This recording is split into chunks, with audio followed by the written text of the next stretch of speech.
สวัสดี FC บ่าวไส้อยู่ทาง YouTube เนาะมื้อนี้บ่าวไส้สิมาเล่าเรื่องในช่วงตอนดึกๆตอนนี้ก็เป็นช่วงดึกเนาะแล้วก็ไฟลับพร้อมบ่าวไส้จะมาเล่าเรื่องผีที่ว่าบ่าวไส้เคยพ้อบ่าวไส้เคยพ้อผีตอนนี้เนาะได้ยินแต่เสียงในตอนช่วงที่บ่าวไส้ใหญ่เพราะว่าตอนที่บ่าวไส้ได้ยินเสียงเนาะบ่แม่นว่าบ่าวไส้ได้ยินแต่ผู้เดียวเนาะบ่าวไส้ได้ยินกับน้อง2คน กับน้อง2คนเพราะว่าตอนช่วงนั้นเป็นช่วงดึกๆช่วงเฮ็ดไร่ไถนาเนาะเขาเขากำลังเขียวแล้วก็ได้ยินเสียงกระโปรงห้องเนาะ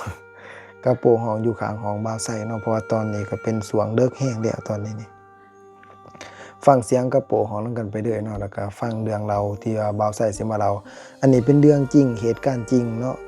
ถามน้องบ่าวไส้ก็ได้เนาะได้ยินนำกันตอนช่วงนั้นประมาณบ่าวไส้อายุน่าสิ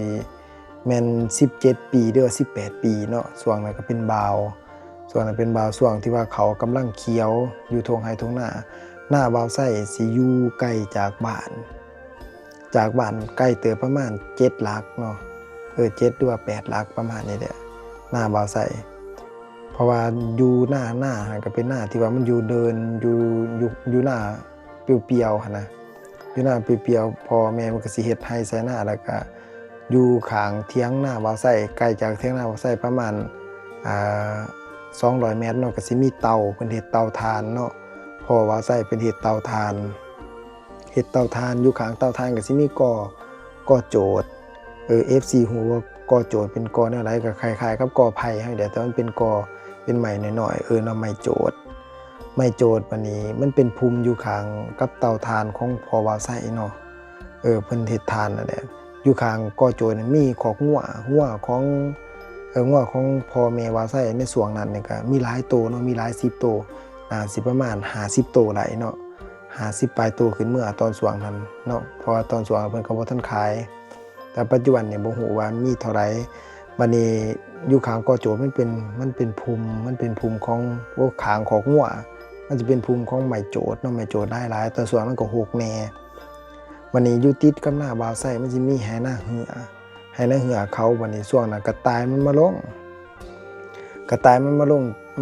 กินหญ้าอยู่ไหนาเหือเฮาก็สิเห็นเนาะเวลากระต่ายมันมาลงกินหญ้ามันมาลงกินเนาะมันก็สิเห็นขี้มันเฮาก็เลยไปกางซิ่งปักซิ่งกระต่ายบ่าวไส้ก็ไปเพี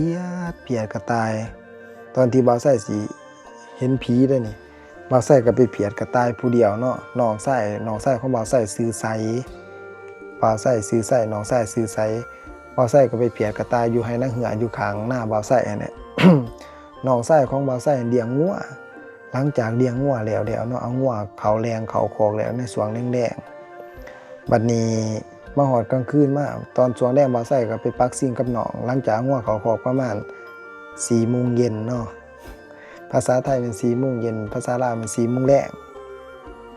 ไปปักซิ่งกระต่ายแล้วบัดนี้เพราะว่าช่วงลึกๆเฮาสิไปไล่กระต่ายบางเทื่อกระต่ายมันลงบ่ถึงซิ่งเฮาก็ต้องไปไล่เนาะไปไล่กระต่ายตอนช่วงดึกประมาณบ่ายโมงบ่าวไส้ไปไล่กับน้องไปไล่เทื่อเดียวตอนนั้นน่ะเนาะโทรศัพท์ Unitel กำลังออกมาบ่ทันมีโทรศัพท์สัมผัสหยังไดตอนช่วงนั้นบ่าวไส้ก็ยังน้อยอยู่ดอกก็ประมาณ17-18 ปีนี่แหละ16-17ในระหว่างนี่แหละบ่าวไส้ก็บ่จื้อมันหลายปีแล้วแต่ว่าเหตุการณ์ที่มันเกิดขึ้นกับบ่าวไส้นี่บ่าวไส้สิจื้อขึ้นใจแล้วก็จำฝังใจเนาะตั้งที่เรื่องที่บ่าวไส้เล่าไปก่อนแต่ผีมันขำแอวใส่บ่าวไส้แต่ข้าวบ่าวไส้ยังน้อยตอนนี้บ่าวไส้ใหญ่แล้ว ตอนนี้ได้ยินเสียงเนาะบัดนี้บ่าวไส้ก็ได้ไปปักสิ่งแล้วมากินข้าวกินน้ำมีอ้ายผู้หนึงอ้ายของบ่าวไส้นอนหน้านำกันแต่ว่าตอนดึกประมาณบ่ายโมงมื้อนี้ประมาณบ่ายโมงบ่าวไส้ก็ได้ลุกไปไล่กระต่ายกับน้องมื้อนี้ลุกไปไล่กระต่ายกับน้องไส้ของบ่าวไส้นี่ได้ไล่กับไฟสีบ่มีหม้อไฟนะไล่กับไฟสีหลังจากไล่กับไฟสีเดี๋ยวบ่าวไส้ไปได้โทรศัพท์ Unitel ที่ว่ามันกดปุ่มนะตอนนั้นโทรศัพท์ Unitel กำลังออกมาใหม่ไฟฟ้าก็เข้าบ้านแล้วตอนนั้นนะแต่มันเป็นตอนช่วงดึกบัดนี้ตอนช่วงดึกบัดนี้บ่าวไส้ก็ได้ย่างไปบิดขอกงัวบิดบ่ไกลประมาณห่างจากขอกงัวเนาะเพราะว่าไหนาเหือมันอยู่ทางขอกงัวของบ่าวไส้ไหนาเหือของคนที่ว่าทุ่งนาติดกันแต่ว่าเขาบ่ได้เฮ็ดโดนบ่ได้เฮ็ดหลายปีก็เป็นไหนาเหือบ่าวไส้ก็ไป ปักสิ่งกระต่ายอยู่หันหลังจากนั้นแล้วเนาะบ่าวไส้ก็ย่างไปกับน้องเนาะตอนช่วงบ่ายโมงกลางคืนช่วงนั้นเป็นช่วงเดือนลับบ่แม่นเดือนแจ้งในเดือนลับว่าสิไปได้กระต่ายเวลาเฮาไปฮอดให้นางเหือเฮาสิไล่ก็คือเฮาตบมือบ่เฮาเหาะสิแหละเฮาไล่กระต่ายตีกระตุกบอลเด็กนะสิกระต่ายนั่นนี่มันก็สิตื่นก็สิแล่นเนาะมันแล่นไปตามสิ่งที่เฮาปักขึ้นว่าซั่นเพิ่นมาไล่กระต่ายคันถึงนี่มันสิเสียงห้องแบบเด็กน้อยให้โดยได้กระต่ายพอบ่าวไส้เคยไหลเนาะแล้วก็เคยถึกเนาะจนบ่หานไปผู้ใดจำกันตอนบ่าวไส้ยังน้อยๆแต่ข้าวกระต่ายถึกสิ่งวันนี้บ่าวไส้ก็ย่างไปกับน้องบ่าวไส้ผู้ที่ห่างจากคอกหัวไปบ่ไกลประมาณ200เมตรเนาะถามน้องก็ได้ยินเนาะเสียงมันห้องเสียงมันเอิ้นถามเนาะเอิ้นถามบ่าวไส้นะอยู่บนกอโจที่บ่าวไส้บ่าวเป็นภูมิหน้ามันห้องว่าสิไปไสจังซี่แหละเสียงล่าง FC เอ้ยสิไปไสจังซี่นะมันเบานี่ผู้ที่เสียงมันห้องซั่นฮะงัวมันได้ยินคือกันงัวบอกว่านี่คนกิ้งดูเลยนี่งัวเนี่ยยินงัวหรืองัวอยู่ในคอกมันสิแตกคอกมันได้ยินเสียงนะเสียงล่างผู้ที่บ่าวไส้ยินเสียงขนลุกยาวเลยเนี่ยว่าขนบ่าวไส้ลุกบักนาวแตกบึ้นเด้อผู้ที่บ่าวไส้ก็แน่ไปหาน้องพอตอนนั้นย่างห่างกันแล้วห่างกันบ่ไกลไปได้แน่เห็นกันอยู่น้องไส้บ่าวไส้ก็แน่มาหาบ่าวไส้บัดนี้บ่าวไส้ก็ได้บอกว่าไปเรื่อยบ่เป็นหยังหรอกบ่าวไส้ว่าสิได้บอกน้องแต่ว่าเจ้าของนี่อุ้ยคนกิ้งบักนาวลุกกันใจไว้มันเสียงเป็นตาย้านแห้งบ่มีผู้ใดบ่มีคนมาอีกอยู่หั่นบ่มีผู้ใดมาเนาะพอบ่าวไส้ไปกับน้องบ่าวไส้2คนอ้ายเพิ่นก็นอนอยู่เทิงเถียงมันไกลได้เถียงเพิ่นบ่มานำมันบ่ายโมงแล้วบ่าวไส้ได้ยินคนลุกไปสิไปซอยจังซี่เสียงแบบนี้นะแบบเสียงผู้เฒ่าเสียงหนักแน่นขนาดผู้ที่บ่าวไส้ได้ยินจังซี่ก็น้องไส้บ่าวไส้ก็แนมมาหาบ่าวไส้จะสิแล่นมาหาเดี๋ยวมันย้านบ่าวไส้ย่างไปเด้อหลังจากเดี๋ยวบ่าวไส้ก็ไปเนาะไปผู้ที่ไล่กระต่ายก็บ่ถือสิ่งมื้ออื่นเช้ามามื้อนี้หลังจากมาฮอดแล้วเนาะมาฮอดเถียงเด้อกลับมาไล่กระต่ายก็ได้ถามอ้ายว่าจะบ่ได้ไปบ่หั่นบ่ได้ไปนำหลังข่อยบ่ได้ไปเว้าหยังบ่แล้วข่อยบ่ได้ไปข่อยนอนแล้วว่าบ่าวไสเนาะไปกับบ่าวไสน้องไสบ่าวไสนี่แหละได้ยินเสียงแบบเป็นตาย้านนี่นะแบบเสียงเป็นตาย้านเนาะได้ยินอีหลีบ่าวไสบ่ได้ตัวเนาะบ่าวไสเว้าเรื่องจริงเนาะ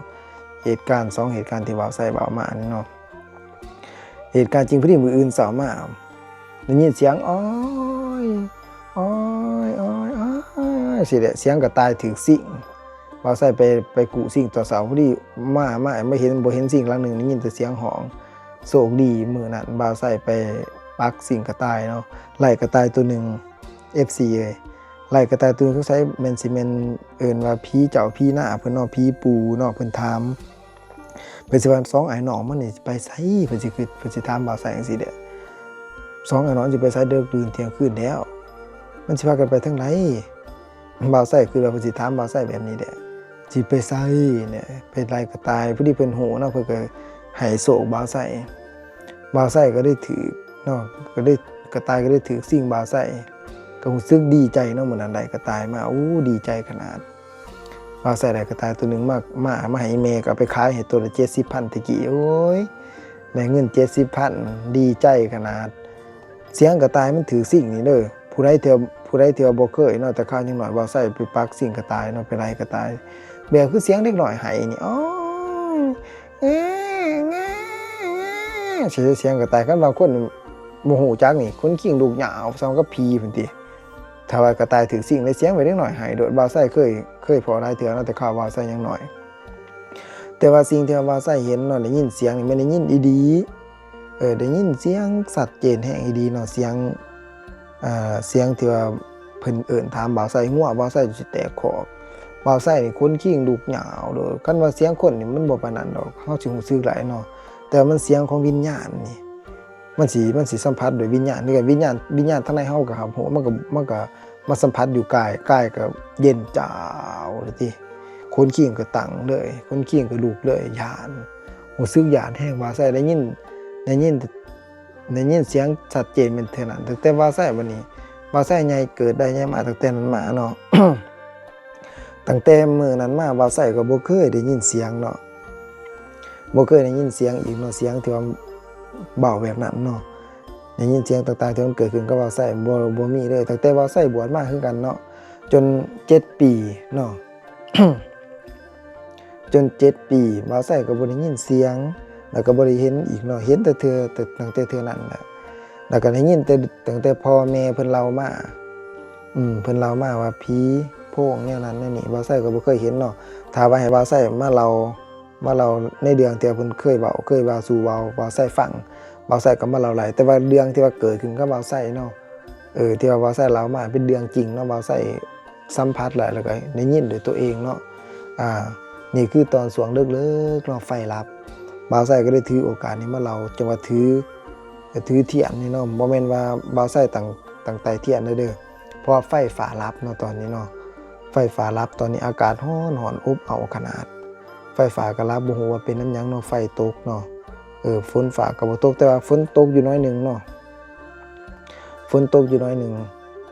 ตกแล้วก็เซาๆล้นแล้วแหละแต่ว่าไฟยังบ่ทันมาเนาะตอนนี้เนาะแต่รู้สึกเย็นๆเงียบถึงว่า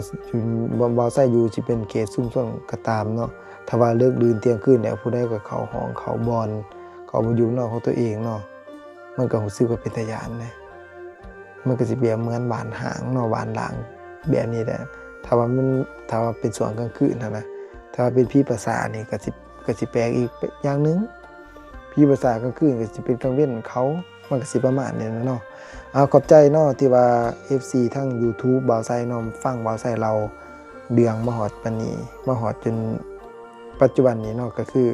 สวงเลิกแน่แล้วเนาะ10 ปลายนาทีบ่าวไส้ก็ขอบใจหลายๆเนาะถ้าว่ามีเรื่องดีๆเนาะบ่าวไส้ก็สิมาเว้ามาเล่าสู่ฟังเปลี่ยนอรรถรสเนาะเพราะว่า2บ่าวไส้มีหลากหลายให้เฮาได้เบิ่งให้เฮาได้ฟังเนาะบางเทื่อเบิ่งบ่าวไส้บ่าวไส้เฮ็ดกินข้าวกินน้ำบ่หรือว่าเบิ่งบ่าวไส้เล่าเรื่องสิแต่ว่ามื้อนี้ว่าสิอัดคลิปเนาะว่าเกี่ยวกับการตัดผมก็ยังบ่ทันได้อัดบ่าวไส้มีโอกาสดีบ่าวไส้ก็สิอัดให้ FC ที่ว่าอยากเบิ่งบ่าวไส้เนาะให้เฮาได้เบิ่งได้รับชมนำกันเนาะ FC เนาะขอบใจหลายๆ